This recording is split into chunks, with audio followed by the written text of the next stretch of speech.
Hello, everyone, and welcome to Strive Conversations. My name is Melissa Taylor, and I'm the founder of Strive With Me, which is a personal development and social impact publication. I'm also the host for Strive Conversations, and today I have Brian Nguyen, who is a licensed clinical social worker with me. Today, we're going to be discussing the influence of culture and mental health as a taboo amongst minorities, the importance of therapy, accessibility. We're going to do things a little bit differently because as everyone signed up, we had so many amazing questions. So Brian and I are going to go through some of the questions quickly and jump into your questions because we know that's really important. So as we get started, there's going to be a few housekeeping. For those who are not unfamiliar with Zoom, please check down at the bottom bar. There's going to be a reaction button. Feel free to thumbs up or hand clap for anything that you really agree with, anything that really resonates with you. If you have any question, please post it in the chat. Brian and I will do our best to get through them. And again, if there's any questions that were left unanswered, we're going to do our best to include that in the follow-up article. As a reminder, we are recording on YouTube so that anyone can access this information and conversation afterwards. That being said, we are going to turn it off towards the end of the session so that we can ask, so the group can ask Brian and I any private questions. And we are open to staying longer than the hour if you are open to as well. So before I introduce Brian, I just want to do a quick exercise to get an understanding of the room. So as you're familiar, I mentioned there's a reaction button, as you can see with a hand clap or thumbs up. I hope I clicked the wrong thing. If you're comfortable sharing this, if you have attended therapy, either group or individual, and or see a mental health professional, if you've ever done that in your life, please feel free to do a reaction so the group can have an understanding of where people are. And I'm also curious. Awesome. So many great people. See, so I think that's really important to start the conversation and saying like, hey, in our community, which we'll go into, and in my community of growing up Asian American, specifically Vietnamese, therapy wasn't really talked about. And so we're going to dive into that today. And it's important to say like, hey, everyday people that may or may not look like you, have different backgrounds and things like that, we've all been able to access it because it's a great resource. So without further ado, we're going to welcome Brian Nguyen, and I'm so excited to have this conversation with you. Brian, can you introduce a little bit about yourself? Hey, so me and Mel are actually, we go way back to high school. We actually went to a predominantly African-American high school, and fun fact, our friend groups weren't, well, at least, yeah, from what I remember, our friend groups weren't exactly inclusive of Asians. We were kind of like the odd ones out. I have another like school and like another area to get access to more Asians. Did you? Yeah, like Egg Harbor Township and like Galloway. Like I had to go to like the suburbs to like access all the Asians. Oh, I hung around the hood. So as Mel mentioned, I am an LCSW. I actually am a therapist, and I work primarily with minority issues and PTSD, sexual trauma, violent trauma, and pretty much all encompassing, but those seem to be my main demographics, and I get the best results working with them. I've been doing therapy for about 5 years. I also do case management for Aetna, and I think therapy is something that everybody should do, even if you're not completely debilitated, or even if you have a pretty successful life. It's always nice to kind of develop insight into who you are as a person and finding that little bit of fulfillment in your life. But yeah, that's a little bit about me. I don't feel like I try not to make it too much about me. Even though this is about me. This is about you. Even though it's about me, yeah. Right. So I guess before we get into it, I'm curious to see what is your, like, let's talk about our relationship with mental health and how it's affected our career. it's a little bit more obvious for Mhm. yours, but I'm also curious about that. So, your mental health plays a huge part in who you are as a person and how successful you are and your overall fulfillment in life. If if you don't take in consideration where you stand, how far you're pushing yourself, um, even your overall environment, you can kind of go down a really big spiral and not even know it. If you kind of pay attention to where you are and pay attention to who is around you and everything, it allows you to kind of tailor your life to what you need. Hey, I've been spending like 15 hours a day at work this week. I need like 2 days of just solid like self-care time. Or this person in my life is like really toxic.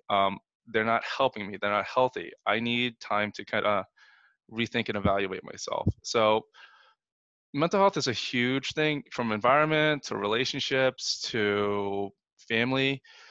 And it's important to kind of pay attention to all that just so that we can tailor our lives to kind of make small adjustments. I'm a really big fan of not cutting anything out of my life, but more or less likely tailoring things so that it makes you flow a little bit easier. Amazing. And so I just want to dive in, like, how did you get into having a career in mental health? Because I studied psychology in college, and I think I told you this. I was Mhm. considering to become a family marriage therapist, which is where Mhm. people who know me. I ask a lot of very in-depth questions. Is kind of where it came from. Mhm. But I decided to really pivot and focus on business and startups based on my personal interests and goals. So, how did you kind of really get into mental health and build that as your career? Mhm. So, okay, I'm gonna put this out there for everyone that doesn't know. Mental health therapists, we all have something wrong with us. That's kind of why we get into the field. We want to figure out what's going on. We want to figure out our lives, and most of us are very codependent. And for the people that don't know what codependency is, dependent is when you rely on other people. Codependency is when you need to take care of other people to feel important. So, you know, a lot of us have felt this way, like when we get into like abusive relationships with someone who's not exactly the most healthy. We want to fix them up. We want to build them up because that makes us feel validated. That makes us feel like we're doing a good thing. So in the initial stages of me doing therapy, that kind of drove me. Um, that kind of drove me to become a therapist. And as time kind of came on, as time developed, and I became a little bit more aware, it just kind of enveloped to like I want to just help people out of just helping people. Yeah. Um, And Teresa, absolutely right. Your family members that have closely dealt, that we have closely dealt with, have serious issues. That actually drives us to want to better ourselves and better the world. So that is a very strong passion as well. yes. So before we can even think about destigmatizing mental health, and I actually see some on here, as I mentioned, there's a few mental health, other mental health professionals, as well as advocates, such as Jess Song and Nguyen. Before we can even destigmatize mental health, let's let's talk about what the misconceptions are and what are the taboos Mhm, around mental health and therapy. mhm. So a lot of times people think mental health as you're crazy, you're weak, you got to be strong. In fact, there's a lot of societal things that stop us or almost inhibit us from allowing ourselves to feel good about each other. Um, if you look at my Instagram, I posted a video about high self-esteem and low self-esteem, in a sense that when someone has really low self-esteem, everyone kind of goes and they talk about, hey, like I'm here for you, I want to take care of you, like, let's get through this together. You feel supported, or you should feel supported. Now, if you have high self-esteem, like, hey, I did really good, I'm feeling pretty happy, or like I look really good, I feel sexy, some people might look at you and say, you're conceited, like why are you like this? So it's almost kind of like counterintuitive. So growing up, if you're Asian, or if you're first generation, Latino, or etc., you have this innate need to be better than the previous generation, and that expectation is delivered in a very rough way, for lack of a better word. And you have this pressure and you're not allowed to express yourself. You don't have a what I like to call an emotional safe space, which is a place for you to kind of be yourself, express yourself. So who you are is kind of inhibited. And misconceptions we have, like about therapy, stuff we see on television, like, you know, you have schizophrenia, you hear voices, you're absolutely batshit crazy, yada, yada, yada. And sometimes we get into bad relationships with family members or friends. And when we're feeling down, people are like, you're being so sensitive, you're being so weak. And those little phrases add up on and on and on, so that sometimes, you know, you don't want to say like, I'm not sensitive, I'm not crazy. So in going to a therapist might make that more concrete or more true, and that's not something we all want to believe about ourselves or think about ourselves. Yeah, I definitely think that growing up, I was very conscious of representation, right? Mhm. Whether that's how people display mental health in the community, whether how you watch display representation of healthy relationships, which I think you're a child that grew up with Disney, like I was, you know, that's not how love works, and that's not how Mhm. you build a healthy relationship. So I guess going a little off script here, in your practice, I know you deal with a lot of minorities. What are some of the unpacking that you had to do? What are some of the misconceptions about themselves and or their relationship with mental health that you really had to like kind of unpack and restructure? So that's different between everybody. It depends on how. So if you're a minority, you have a dual identity, especially if you're from Eastern orientation.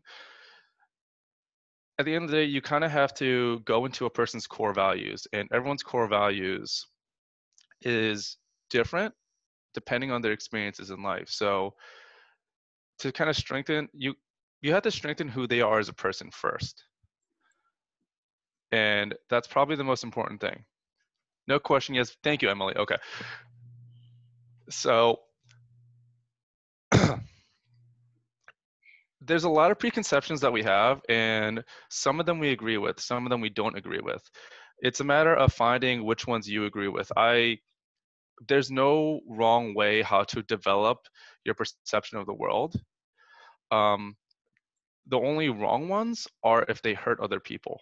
Mm. So if for some reason you feel like success is built on making $1 billion, or success is built on, you know, finding a happy family, or success is built on saving a little kid's life, you know, there's no wrong way to kind of create that perception. It's just a matter of building upon what you already believe. So, and of course, Latino culture, Asian culture, African American culture, you know, European culture, they're all different in their own way. But because we live in America, we have the ability to choose from both American culture and those cultures. So it's finding that harmonious balance of the two. Yeah, so I think you shared a little bit about how the limiting beliefs on mental health affects the individual. How does that affect the society and community? Like, I, for one, have seen a lot, like, even in my own family, we don't really talk about mental health a whole lot, even though I studied it and I had to really break down Mhm. and explain why it was so important to me and how the mental health status of my family affected my career choice or education choice at the time. How do you think that affects communities, whether that's like within the minority community or society as a whole? There's definitely a lot more pressure upon us for success. You know, many of us were, if we go into like say more artistic avenues of education, like say art, even psychology, it's generally seen as like, why are you doing that? It's not successful. There's no point. And so we often are pushed to go to STEM. And actually, that's kind of scary because I always say if you're more logical, you're not as emotional. So a lot of people that go into STEM, they don't have as much emotional intelligence, or they aren't exposed to utilizing their emotional intelligence as much. Fair enough. And so, as we kind of go about addressing a lot of the misconceptions and like facing these taboos and like I guess undoing the damage, how can we do that in our personal lives, especially those who may not really um, believe in the value of therapy and mental health? So if you're averse to going to therapy, which I understand, you don't want a diagnosis, you don't want all this, I definitely think getting a life coach or having a friend or an accountability buddy to kind of keep you in check is awesome. In states that I don't do therapy, like I'm only licensed in New Jersey. I will be licensed in New York in a couple months, but in other states I do life coaching to kind of help keep people on track, say, hey, you know, it's just a distortion, this isn't reality, this isn't always true. And so utilizing our supports in the community allows us to kind of keep ourselves like with a cool level head and amongst it, and that's a good way for us to kind of start. And also do a little bit of research on like how you're feeling, because at the end of the day, the worst thing that can happen is you feel a certain type of way, you feel down, and you feel all alone in it. So reach into communities. I know there's a couple depression communities. There's a couple I recommend, like support groups, like, and they, even if they do like telephone calls, so you don't actually have to show your face. So yeah. Yeah, so let's dive into a little bit more on the resources. We are gonna follow up with an article to everyone in the group about different mental health resources.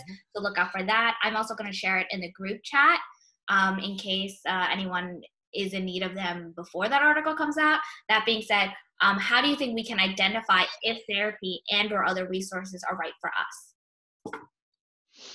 us? If you feel alone and you feel like you don't feel supported, highly recommend looking into possibly a life coach, therapy, or even a peer support group. Call your insurance provider. You'll find a list of people in the community that's covered by your insurance. Let's see. Hold on. Let me look at that question one more time.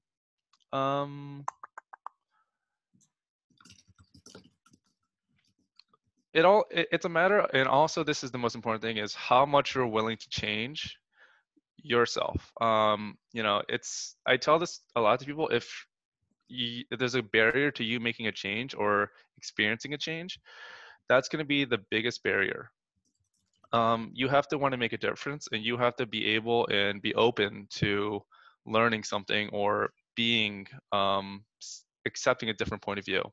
And this is really important. If you all can leave with something, leave with this. There's two mindsets: a defensive mindset and a learning mindset. A defensive mindset is when you don't want to take information in. It's when you're defending your point and your perception. And a learning mindset is when you're willing to take other things in and willing to change your mindset. Both have a place. Both are good in their own right. You don't want to be in a learning mindset when you have to kind of defend a healthy point of view, but you don't want to be in a defensive mindset when someone is trying to give you like positive criticism.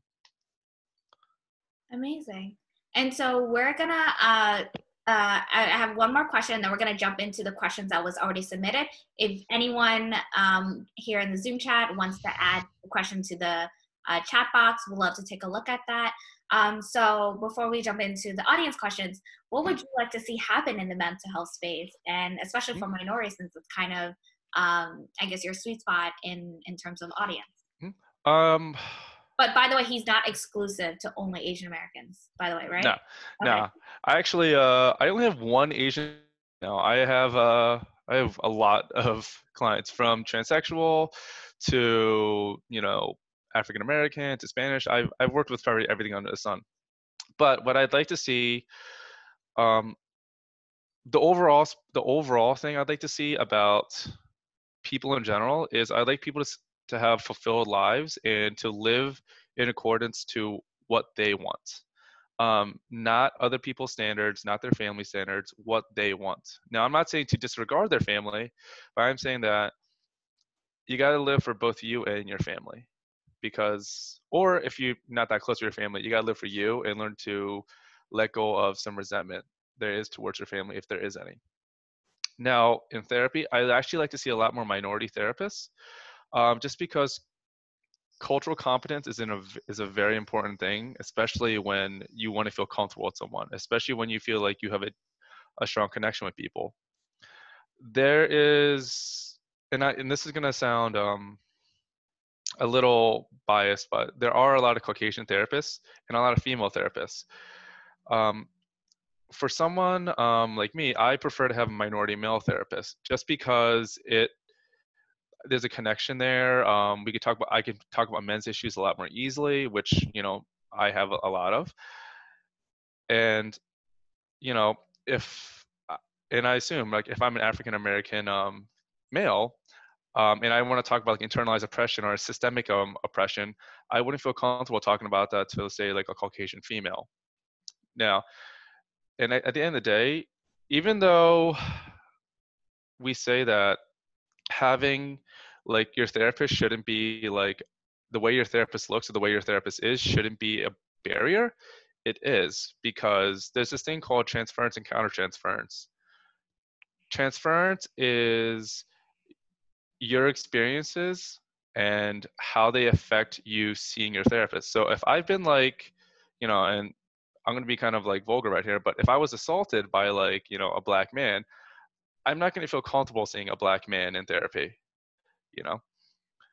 Much like, actually, for right now, I don't see Asian women over the age of 50 because they remind me too much of my mom, and I can't maintain a therapeutic relationship with them. So if you are an Asian woman over 50, chances are I'm going to bow to you and I'm going to refer you out, which isn't what I'm supposed to do in therapy. Yeah, but I think that's really important. So when I was studying clinical psychology, it is important to recognize the relationship you have so that you don't accidentally transfer. And I believe you mentioned, broke down what transference is Mm-hmm. To your patient, because then they're taking on something that has nothing Mm-hmm. to do with them, right? Like in a Exactly. way, you're supposed to be there as a vessel to support and guide them. Yeah. And I know for me, for mental health, I'm in the personal development and social impact space. I'm also in the tech startup, Mm-hmm. community building space. I think it's so important for us to be able to talk about our feelings. I know that's been like I've attended a number of events because it is Asian American Pacific Islander Heritage Month, and it is also Mental Health Awareness Month. Fun. And so it's great to see so many people be able to open up about it. And in those conversations, a lot of people talked about how they're unable to communicate their emotions, whether that's because of their culture, because their parents didn't have a great relationship, talking about their feelings, showing vulnerability, or because how society treats different gender. Mm-hmm. Like I have experienced that, and this is just my experience, but I think a lot of people can share this, that society is in a way more favorable to women sharing their emotions, experiences to an extent. I think to an extent, once you share, like when a woman shares too much to other people, too much emotion, then they're seen as crazy or they're seen as like aggressive and all these different things, right? When they're just being, like we're all human beings, right? And we have these emotions and we should be able to express that and communicate that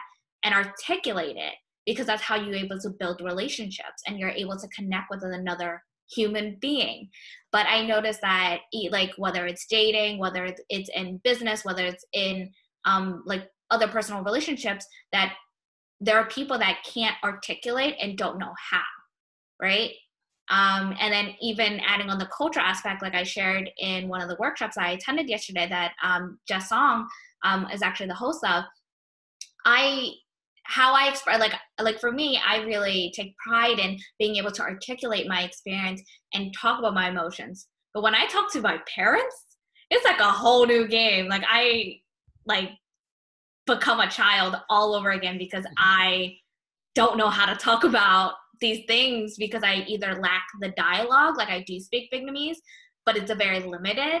And then my parents also are, in some ways, I can see that frustration. And so I definitely think that I would love to see, and I will say in the last 5 to 10 years, there has been so much openness and so much willingness to support vulnerability, right? And I think that's like really our next question is how do you think our culture affects vulnerability? Because I have seen that shift a lot lately. So vulnerability the bare minimum is being open to being attacked. If you look at the Webster Merriam Dictionary, um, it's important to be vulnerable because it allows us to kind of look at our weak points and allow us to make kind of changes in who we are as a person, and also changes in our lives to feel a bit healthier. And fun fact, the more vulnerable you are, or the more in touch with your vulnerability you are, the less of a vulnerable spot it becomes. Mm-hmm. And the more it becomes something that you could use. Like, if you see someone who has Oh, I been, can give you an example. sure, go for it. Like for me growing up, a lot of people say like I talk a lot, right? Like straight up, like they're like, oh, you talk too much, you ask too many questions, all this stuff, right? Like I was like that annoying teacher's pet. And I fully recognize that. And so now when I communicate and connect with other people, whether again, that's friends, whether that's professional, whether that's dating, they're like, oh, you talk a lot. And I was like, yeah, that's who I am. Like I'm not hurting anyone. Like just because you sense a sense of friction or you sense that this is not your preference, totally cool. We don't have to keep interacting. Like if this is too much for you, completely respect your boundary. But I'm not gonna let that silence me or be like, oh my God, I have to change all this about myself for someone I just met or someone that doesn't play like a significant role in my life. Yeah. And I totally agree with that. So vulnerability allows us to kind of, if you have the right person, boyfriend, girlfriend, friend, family member, whoever, and you say like, I think the biggest vulnerability thing you could say to anyone is, I'm scared. Doesn't matter what it is. I believe that if you can say that to someone and they can support you and they are, exactly what you need, keep them forever, because that's the kind of love you need. Now, I do think that it's hard to get there and it's hard to admit when you're scared because you don't want to be judged. And I always say this with trauma, it's never really the traumatic experience that messes you up as much as it is the support.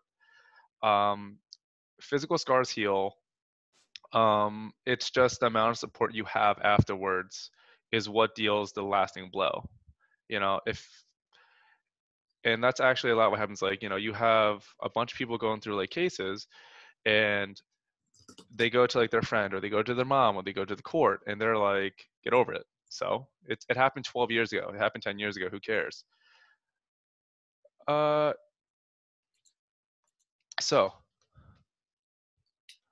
All right, so we're gonna do things a little bit differently right now again, because I think that I'm so appreciative of all the amazing people that are sharing value in the chat and in the group. I now want to open up to anyone that is a mental health advocate, mental health professional, to join in the conversations. We have a few more group questions that I want to dive into with Brian, and I would love for you to be a part of that conversation if you're comfortable, and as someone said, if you look presentable and are open to jumping on camera. So if you're interested, Brian and I would love to invite you part of the conversation. I have a few questions that I think you would provide so much value to the community. Don't be shy. Hop on in, guys. All right, so awesome. So let's do this. So Jess, please feel free to unmute yourself. Anyone that is a mental health advocate professional in this space and would like to join in on that, I have a few questions. So feel free to take a few minutes to introduce yourself. I know Jess is interested, and I just connected with her and absolutely love when she quote unquote nerds out, because she shares so much wisdom and so much experience based on her work and her clients' experiences. And also, if you don't feel comfortable introducing yourself or, just putting yourself out there, you can just say, hey, and just ask the question and I'll answer it and all that stuff, or we will. Yes. So they're going to help answer these questions, Brian. Yeah. All right, I trained it up on you. Yeah, you guys are in full control of whatever questions you want to ask. This is about you guys. Yes. So Jess, if you're open. She's muted. Okay. Hi.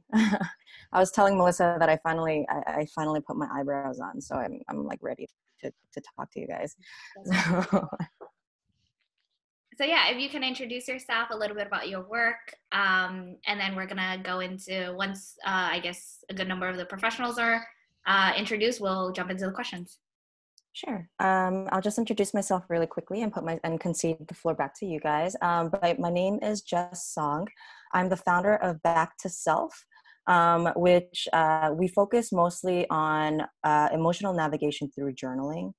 I think that, one of the reasons why I focused on that is because a lot of the time therapists and wellness practitioners recommend journaling, but they don't always understand that journaling is just not that easy. It's just kind of assumed that confronting our emotions and putting them into words and communicating them is easy. But there's a lot of barriers in the way. And the second part of my mission is to have community conversations on emotional navigation for communities of color, especially those of just, immigrant diasporas, because there's this, dual identity and dual culture thing that's getting, that impacts our capacity to navigate and communicate our emotions. So Melissa was at one of my talks yesterday about how the Asian American experience impacts our capacity to emotionally navigate. Amazing. And if you're okay with that, feel free to throw in how to follow you, and so people can follow up on that. Oh, sure. You can find me on Instagram at Jess Song, Jess. Oh, okay. I'll just type it in at Jess Song. And my website's at backtoself.us. And I'm also going to be having, I'm going to be announcing this at the end of the week. But on May 30th and May 31st, I'll be having a series of speakers on emotional language in the Asian American community. Day one is going to be for clinicians. Specifically clinicians who work with, like Asian clinicians who work with Asian Americans, but didn't necessarily receive in the education how to navigate barriers to emotional language. Since so much of psychology is founded on Western European men, there's not a lot of guidance for clinicians on how to work with folks who struggle with emotional language. And then part two is going to be for the community. The way that the conversation is going, it'll most likely focus on intergenerational and cultural traumas that come up when trying to have emotional dialogue with family. But I'll be announcing those on my Instagram soon. I'll type all that into the chat too, to join everyone else's input. Awesome. Thank you. Would anyone else like to share a little bit about their work? Hi, can you hear me? Yeah. Yep.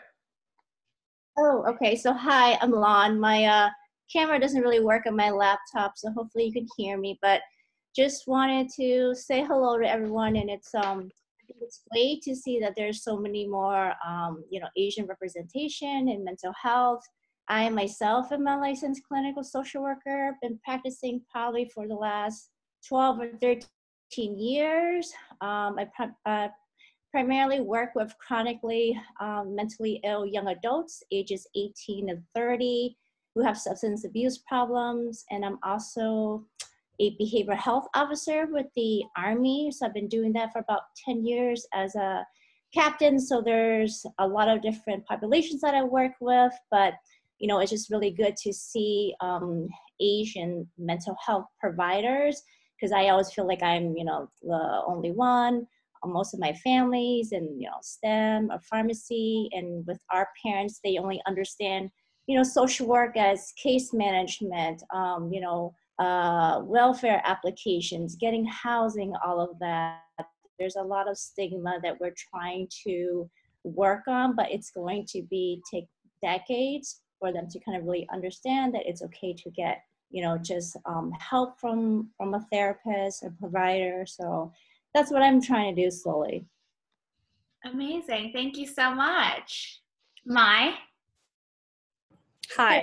I wasn't going to, because I was like, oh, sorry. I thought you said you were going to. I wasn't originally going to, but then I was like, all right, let me just do it. So hi everyone. My name is Mai. I'm not a professional in any way in this space, but I am an advocate, and this is all through a growing personal experience of mine. And the more I kind of delved into this journey, I felt like I had a voice and a platform, and I wanted to empower that through just the work that I do, just because I think especially as a minority and someone who has been striving to kind of break down the stigmas for myself, I felt like vulnerability, transparency, and just like being able to represent others who feel like they can be related to, but just aren't at the place where they're comfortable vocally, being able to share that information. I think one of my biggest things is just to allow others to feel seen, to feel like they're being represented, not alone in the work. So a lot of, I guess, like my platform is just sharing personal experiences, lessons, and just providing that sort of intimate community so that, you know, we feel safe and we feel like we can talk about these things even just amongst a few people. Amazing. Thank you so much. And so if no one else would like to do a quick intro about their work in this space, I'm going to jump into the questions. Great. We have one more. Go for it. Hi, my name is Julie Hang. I'm also Viet. I am an LPC as well as a doctoral student in clinical psychology. Licensed practice therapist is LPT? A licensed professional counselor. Okay, thank you. Just want to make sure these acronyms. We're all It's all acronyms in healthcare. That's all it is. Yes, so many. all the letters. Yes.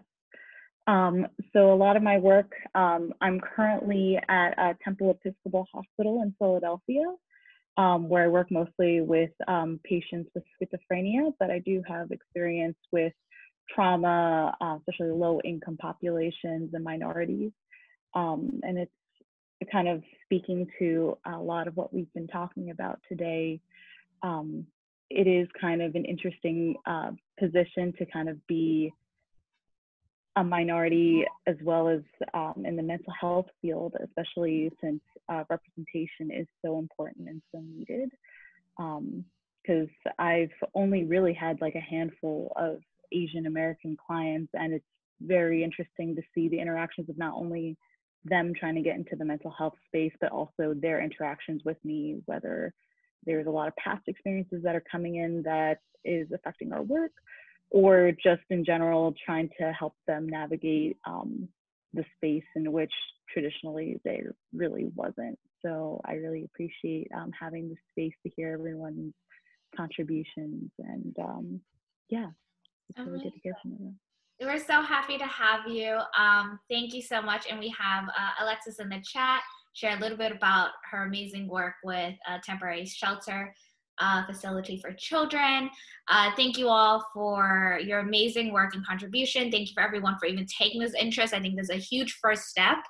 And speaking of steps, since I am the queen of transitions, what other steps can we take towards safely healing? I think that a lot of the professionals here have talked about trauma, and that's, I'm not licensed to talk about trauma as the same as you are, but there are a lot of things that affect us, and it doesn't have to be the traditional sense of trauma where you have to be like attacked physically, sexually, mentally, all that stuff. But there are things such as cultural trauma that has been passed down through generations, war trauma, because for those that for myself, my family were, I guess, do you ever shed that title? Are survivors and war refugees. And I've connected with plenty of people that are survivors of like sexual abuse. So how do we actively start taking those steps? So feel free to share that in the chat, and or if anyone's interested in chiming in the group. So first things first, before you even get to that point, you yourself have to admit to yourself that something is uncomfortable or wrong. I know I use the word uncomfortable because not everything is quote unquote wrong, but before you can do anything or make any progress, there has to be something that you're not comfortable with. So, but before you even like do any coping skills or make any like movement, you got to admit that to yourself first.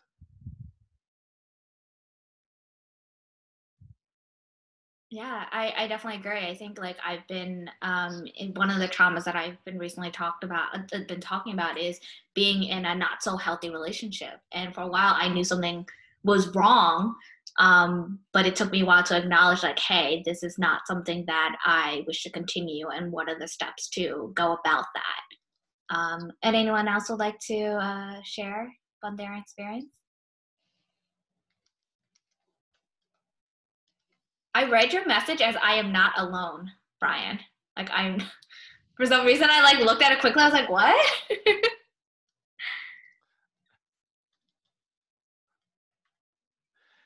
Anybody want to chime in on steps to getting To start safely healing. The question is, what are the steps can we do to what are the steps that we can actively take towards safely healing? Hi, it's Danielle again. So one thing that's been really helpful for me, so my family does have a history of intergenerational trauma related to mental illness. And for me, the first step was connecting with my cousins who are more aware of this and do see it as a challenge to be addressed, and really affirming our shared experiences. Yeah, I definitely think being able to talk about what happened and connecting with someone. I know Jess and I in her workshop yesterday, like really was able to connect with that as one of the first steps. Callie, I hope I'm pronouncing that correctly, mentioned that to be gentle with yourself and remind yourself that healing is not linear is super important. And I could not agree more. I definitely agree that I definitely recommend all of us to be more gentle and more kind to ourselves, because it is hard as fuck. Let's really be honest, and it's a different journey for everyone. I'll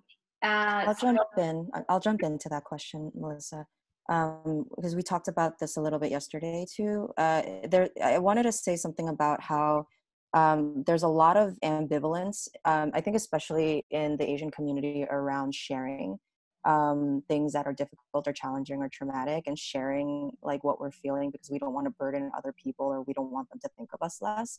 And I think that there's something really interesting that seems to come up about how, you know, a lot of us are from very collectivist mindsets and very collectivist societies, so we actually need community to heal, right? Like we need community we need to feel belonging. And there's a lot of fear that once we speak up about trauma or admit that trauma happened to us, that we're going to lose that sense of belonging. But I want to just kind of assure everybody that you will not lose that sense of belonging, and that there's something really interesting happening right now, where the more of your story you share, the more you will find that people have similar stories as you. So it's really gathering the courage to speak up, and then really committing to continuing to speak up. That'll eventually, you know, help you get more confident with it. Yeah. And it's funny you say that, because as I mentioned in that I was in a not so healthy relationship, in the chat, someone said, yes, R mentioned that it seems that males have a harder time admitting that they're are in unhealthy relationship, right? So we may not have had that emotional connection if I never said anything. And in addition to that, I think once we're able to share it, people will be able to understand it. And as you mentioned, you don't really get a sense of loss, lose that sense of belonging. And I want to say from my experience, I like to look at it, if they react negatively, if they can't hold the space for me, or they like, oh no, don't talk about it, all this stuff, or like, no, like we can't acknowledge it. It says more about them than it says about me, right? Like there are going to be people that maybe have done a lot of the emotional healing and really raised awareness for themselves and worked on their emotional intelligence to be able to hold those conversations better. At the same time, those that may not have received it well, it's more so because they haven't done that work, or it triggered something in them, rather than, oh, you were wrong for having this experience. And also, for putting out that information that you hold dear or you may not be comfortable sharing, I would highly recommend possibly seeing professional help, because, you know, I can't speak for everyone's community. I can't speak for everyone's relationship with their friends. So if there is something that you don't feel comfortable sharing with your friends and it needs to come out, or it should come out, I would definitely recommend seeing a professional to kind of help support you, so you can see what it's like to feel supported when you leave vulnerability, like when you put vulnerability out there. Because there are some people that don't have relationships that are supportive like that, that are very superficial, that aren't emotionally deep. And that comes with time, and that comes with just experiences, and that's no fault of your own. That's just, you do the best with what you have. And if your whole life you weren't able to express yourself, you're going to develop a friend group or relationships that aren't relationship or emotionally expressive. And so they may be off put by that as well. But that happens. So that's why, if you don't feel comfortable sharing that with your friends, maybe find a life coach. There's also BetterHelp if you want to pay like $40 a session over like Skype. There are therapists on there as well. So yeah. Yeah, so we did share a list of resources. I'll reshare it again as I ask the community the next question. I'm going to ask probably 1 to 2 more and then end the recording. And then for anyone else that has any questions for Brian, myself, and or the group, you will have the safe space and it won't be on YouTube. And so we talk, you can see in the chat that there's a lot of talk about communities, right? By the end of the day, we are human beings and we do have these feelings and experiences. Yes, the experience may be a little bit different based on like our cultures and things like that, but like as you can see in the group, there are people that resonate all across the spectrum. And so speaking of community, a question that kept coming up again and again is, how do you bring mental health awareness to your local community? I would love to hear my perspective, because both as an, like, I think it's interesting from an advocacy standpoint as well as a professional standpoint. Sorry, were you addressing me? Yeah. Yeah. So how do you bring mental health awareness to your local community? How do you get people to talk about this stuff? Honestly, it really comes from me being open and honest with myself. And the more I vocalize it, it almost is like a transcendence of empowerment, right? Like the more people feel like they can, and like I said, they can feel seen, they can feel represented. It's almost like they see themselves in me being able to share that out loud. And that's something that, again, like not everyone's comfortable with, not everyone is at that place, and that's okay. But I think I want to be some sort of like identifier example of like, look, like through the journey and through my vulnerability of like sharing my journey out loud, even the tough times, even admitting that like I'm not even there yet, I think gives people something to cling on to and be like, okay, I can see myself following this journey as well, and it's possible, and this person is doing it, kind of thing. And the more I tap into that, the more people gravitate. And I actually wanted to point out even earlier is that as we lean in towards vulnerability and as we lean into having topics like these, like being honest and bringing this up as much as we can around the people that we're around and stuff, it kind of gives them, it breaks down those like guardrails, right? It breaks down the walls of feeling like we can't talk about it, right? Because now it's like, look, I'm going to say it casually and honestly, and just here it is, like having like a conversation as casual as like about the weather and as I am about my mental health and my mental health journey gives people like an, okay, it doesn't have to be as daunting of a conversation. We can be open about this. We can be like, chill about it. And I think that's like a great way to kind of cultivate that community sense and that like alignment. So yeah, and I've talked to people that I have heavily recommended therapy, right? And they're like, oh, there are things that I'm not ready to address. And I was like, okay, not a problem. And I think what you shared, Mai, is a great way to help normalize the conversation, as you can talk about like your feelings as much as you talk about what you ate for lunch the next day. or things Yeah, like that. and it's not going to be comfortable for everyone, but that's the thing. I think I always emphasize is that this is supposed to be uncomfortable work, right? But the more uncomfortable it is, we are addressing parts that we've been like neglecting our entire lives. And so it's almost like peeling back the cobwebs of parts of us that like were always ignored. And now it's like, all right, now I'm going to tend to you. I'm going to nourish this part of you. And like, what is that like? Like, it's going to be uncomfortable work, you know? But yeah. Yeah. I also want to do, to kind of share a different flavor of that, is it is going to be uncomfortable. Yes, 100%. I recognize that I'm privileged in a sense that I love that discomfort. Like, I love that shock. Not everyone is there. So it's also good to also communicate like, hey, if this is a hard limit for you, or if this is a hard boundary for you, please let me know. Like, the goal of me wanting to talk about this is so that we can have that relationship to talk about like really deep stuff. If there's a reason why you don't want to talk about that, because maybe it's triggering, maybe it's something that you personally don't know, I think that helps bridge that communication. And or maybe it's just not a good timing because they had like a really long day, and they don't want to go into that. But I definitely think that creating that space to talk about it in these relationships are so important. Would anyone like to chime in on how to bring mental health awareness to your local community?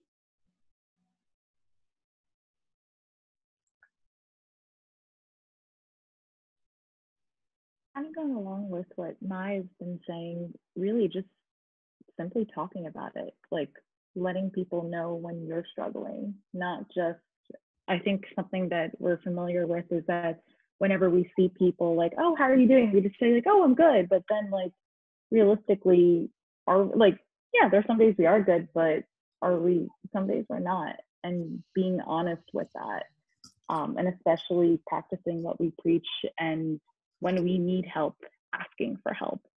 I know that's something that I always struggle with, but realistically, the more that we practice and the more that we talk about these things, it will one day be normalized. And realistically, like the more it's normalized, the more people will be feeling comfortable to reach out and to accept these services.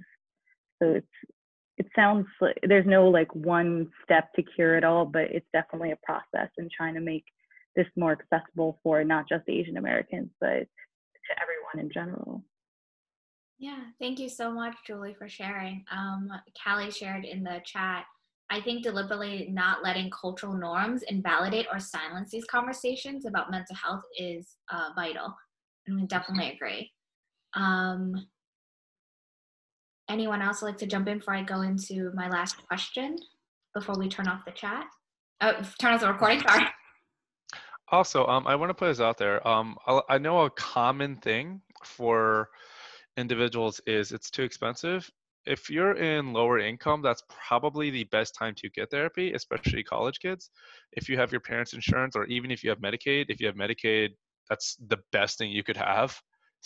Go to your community mental health, try out therapy, see what it's like. And because when you actually make a nice chunk of money, then you're going to have to pay some money. So if you have Medicaid, see a therapist just to get some exposure, so I also used to run like Dungeons and Dragons as a therapy group. Highly recommend it for anyone. But there's a thing called a role-playing muscle, where you have to get used to role-playing. I also believe there's a therapy muscle where you have to get used to talking therapeutically and being open with yourself. So,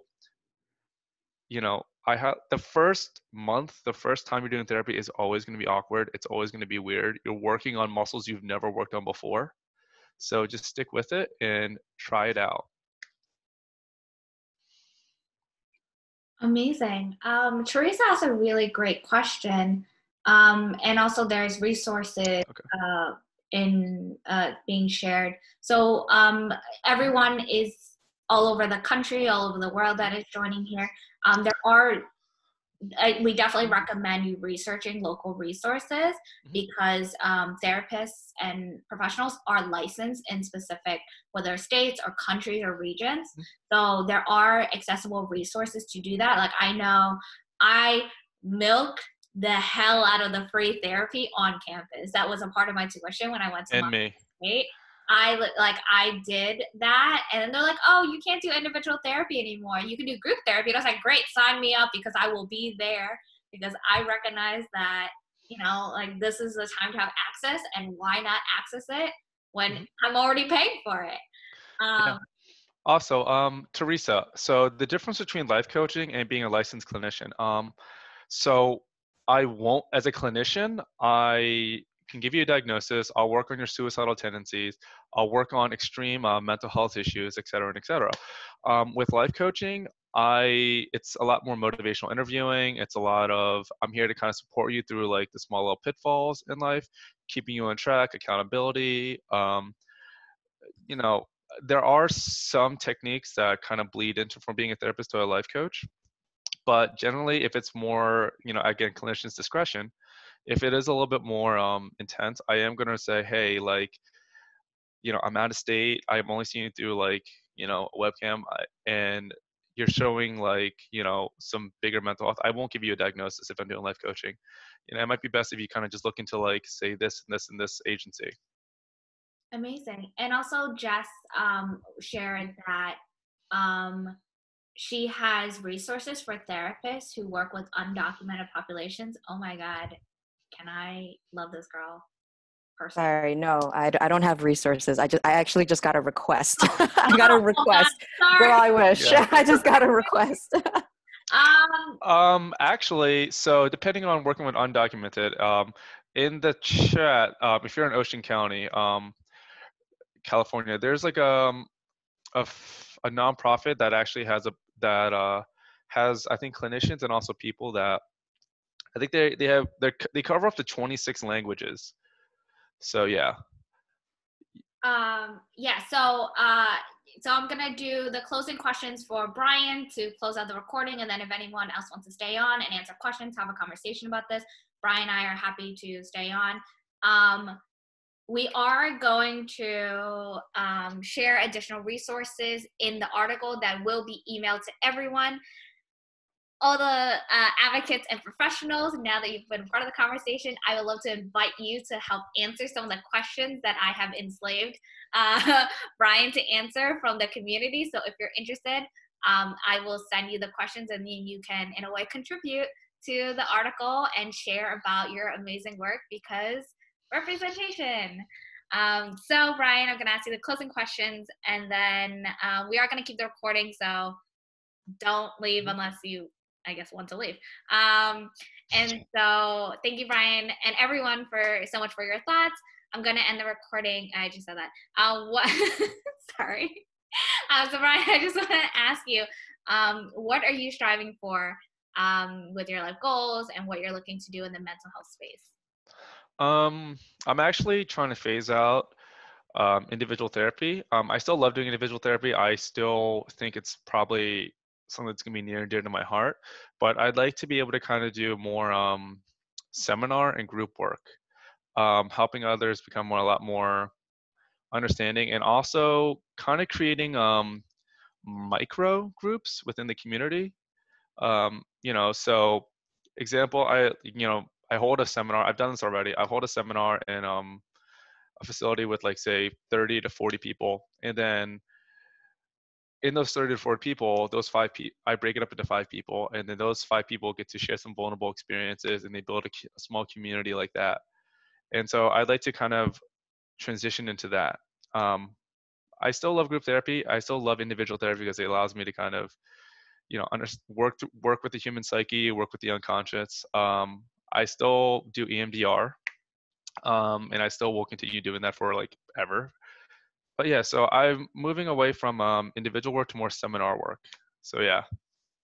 Amazing. And so we believe that it's important to, okay. We believe as much as we, to give as much as we take. Thank you so much for sharing your time and wisdom. What are some things our community can help you with? You mentioned that you're looking to do more speaking engagement. Is that something we can share to you? What does that look like? Brian? I'm sorry. I was answering Lon's questions, and I was putting a breath mint in my mouth because these lifesaver breath mints are like the most addicting thing ever. I bought a 10-pound bag. It was the worst idea ever. I'm through like half the bag already. Sorry, repeat that question. No problem, no problem. So the question was, we love to help you any way we can because you've been so generous with your time and expertise. What are some things we can help you with, whether that's recommending speaking engagements or support in any other way, following you? So I think everyone, it's a little bit narcissistic for me to say like, follow me and do things. I think everyone is doing their own part. I think everyone's doing a great job just working in the field, exposing it. I definitely tell people, if you are a minority, I think look into working with mental health. One of my idols is Malcolm X. And there was something in his book, The Autobiography, he wrote that the most important thing that we can do is strengthen up our own community and not rely on the help of other communities, because in the end, we're not learning how to build ourselves up.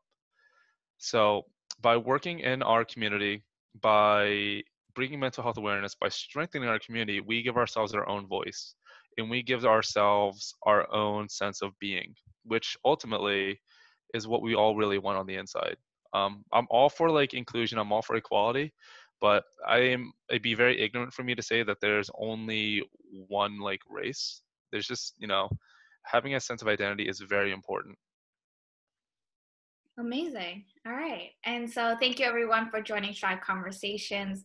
We look forward to bringing a lot of other great content revolving around personal development, entrepreneurship, and social impact. So we hope you join us next time, and we'll see you again soon.